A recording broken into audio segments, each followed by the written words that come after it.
आजमगढ़ की लड़ाई त्रिकोणीय दिखाई दे रही है। हर दल अपने हिसाब से रणनीति तैयार कर रहा है। चुनाव के लिए भाजपा, सपा और बसपा तीनों ही दलों ने स्टार प्रचारकों की लिस्ट जारी कर दी है। स्टार प्रचारकों की इस लिस्ट के जरिए सपा और भाजपा की 2024 वाली रणनीति सामने आई है। वो रणनीति आपको बताऊंगा, उससे पहले ये रिपोर्ट देखिए।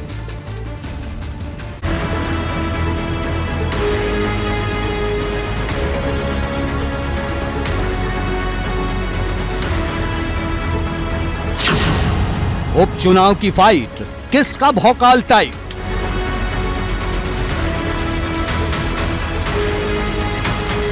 केंद्रीय मंत्रियों को भी स्टार प्रचारक बनाया है, यूपी सरकार के मंत्रियों को भी स्टार प्रचारक बनाया और खासतौर से जातीय समीकरण को देखने वाले जो उस क्षेत्र से आते हैं, उस जाति के नेता, उन्हें भी इस स्टार प्रचारकों की लिस्ट में शामिल किया गया है। आजमगढ़ की लड़ाई, मुलायम के नाम पर चढ़ाई।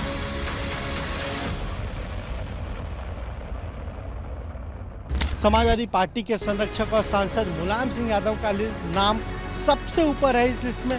फिर अखिलेश यादव का नाम है। प्रदेश अध्यक्ष नरेश उत्तम पटेल का भी नाम इस लिस्ट में शामिल किया गया है। आजमगढ़ से पार्टी के जो 10 विधायक हैं, उनके नाम इस लिस्ट में शामिल किए गए हैं। कुछ पूर्व एमएलसी जो हैं, लीलावती कुशवाहा, उनका भी नाम है। इसके अलावा राजपाल कश्यप का भी नाम है। वैसे तो यूपी की सिर्फ 2 लोकसभा सीटों पर उपचुनाव हो रहा है, लेकिन इस उपचुनाव के नतीजे 2024 का संदेश देने वाले होंगे। भाजपा ने इस लड़ाई को जीतने के लिए 40 स्टार प्रचारकों की लिस्ट जारी कर दी है। 40 स्टार प्रचारक की जो लिस्ट है वो बीजेपी ने जारी की है। इसमें राजनाथ सिंह हैं, केंद्रीय रक्षा मंत्री, मुख्यमंत्री योगी आदित्यनाथ हैं, दोनों उप मुख्यमंत्री केशव प्रसाद मौर्य, ब्रजेश पाठक हैं, वर्तमान प्रदेश अध्यक्ष और जल शक्ति मंत्री स्वतंत्र देव सिंह का नाम है। इसके अलावा गिरीश यादव, दया शंकर सिंह, जो आजमगढ़ में जिनको ड्यूटी दी गई है, इस चुनाव में प्रभारी बनाए गए हैं, उनका भी नाम है। जेपीएस राठौर, असीम अरुण, इन लोगों का भी नाम इस लिस्ट में शामिल किया गया। पार्टी के कुछ पदाधिकारियों का भी नाम इस स्टार प्रचारकों की लिस्ट में शामिल किया गया है। सीटें सिर्फ 2 हैं, लेकिन अगर भाजपा ये दोनों सीट जीत गई तो संदेश पूरी 80 सीटों पर जाएगा और इस कोशिश में भाजपा ने दिन रात एक करना शुरू कर दिया है। आजमगढ़ और रामपुर में होने वाले लोकसभा के उपचुनाव के लिए बीजेपी ने कमर कस ली है। पार्टी की कोशिश ये है कि इन दोनों सीटों पर जीत हासिल की जाए और एक मैसेज 2024 के लोकसभा चुनाव से पहले दिया जाए कि किस तरीके से बीजेपी जो है वो समाजवादी पार्टी के गढ़ में भी वोटर्स की पसंद है। इसीलिए पार्टी पूरी तैयारी के साथ इन दोनों चुनाव में उतरी है। भाजपा की कोशिश भले सपा को चुभ रही होगी, क्योंकि अगर सपा इन सीटों को गंवाएगी तो इसे लोकसभा चुनाव से पहले सबसे बड़ा नुकसान माना जाएगा। यही वजह है कि अखिलेश भी ताकत लगाने में कोई कमी नहीं छोड़ना चाहते। इन दोनों ही सीटों पर उपचुनाव इसलिए हो रहा है क्योंकि समाजवादी पार्टी के सांसदों ने ही वहां इस्तीफा दिया।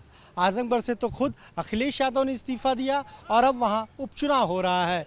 पार्टी की कोशिश यही है कि इन दोनों ही सीटों पर जीत हासिल की जाए और 2024 के लोकसभा चुनाव से पहले ये मैसेज दिया जाए कि इस पार्टी का जो गढ़ है वहाँ किसी भी दूसरे दल की एंट्री नहीं हो पा रही है और जो वोटर है वो समाजवादी पार्टी के साथ ही है। आजमगढ़ के सियासी रण में पहले मुलायम उतरे, फिर बारी अखिलेश की आई और अब धर्मेंद्र यादव ताल ठोक रहे हैं। इसीलिए भाजपा आजमगढ़ में सपा की कमजोर नब्ज पकड़ने की कोशिश में है। कोशिश यही है बीजेपी की कैसे इस बार जो उपचुनाव हो रहे हैं आजमगढ़ में, खास तौर से दिनेश लाल यादव ये चुनाव जीते, क्योंकि 2019 के लोकसभा चुनाव में अखिलेश यादव के सामने बीजेपी ने निरहुआ को ही मैदान में उतारा था, लेकिन तब जीत हासिल नहीं हुई थी। पर इस बार समीकरण बदले हुए हैं और जब विधानसभा के चुनाव हुए तब आजमगढ़ की 10 सीटें समाजवादी पार्टी ने जीती। इसीलिए बीजेपी अब फोकस कर रही है खासतौर से आजमगढ़ में कि एक लोकसभा के इस उपचुनाव को जीतकर एक मैसेज दिया जाए कि किस तरीके से समाजवादी पार्टी के गढ़ में बीजेपी सेंधमारी कर सकती है। स्टार प्रचारकों की एक लिस्ट बसपा की तरफ से भी आई है, लेकिन बवाल तब शुरू हुआ जब मायावती ने इस लिस्ट में पार्टी के सबसे वरिष्ठ नेता सतीश चंद्र मिश्रा का नाम ही गायब कर दिया। सतीश चंद्र मिश्र बसपा के महासचिव हैं। ऐसे में उनका नाम कटना कई लोगों को चुभ रहा है।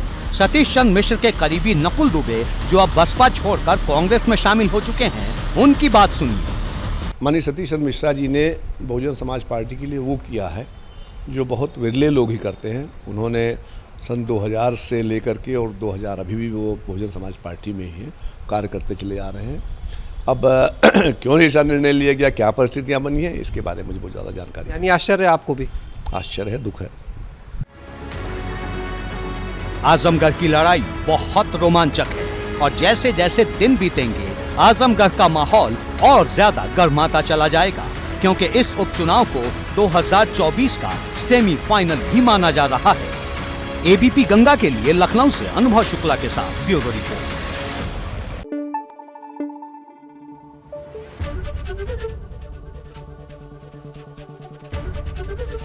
एबीपी गंगा, खबर आपकी, जुबान आपकी।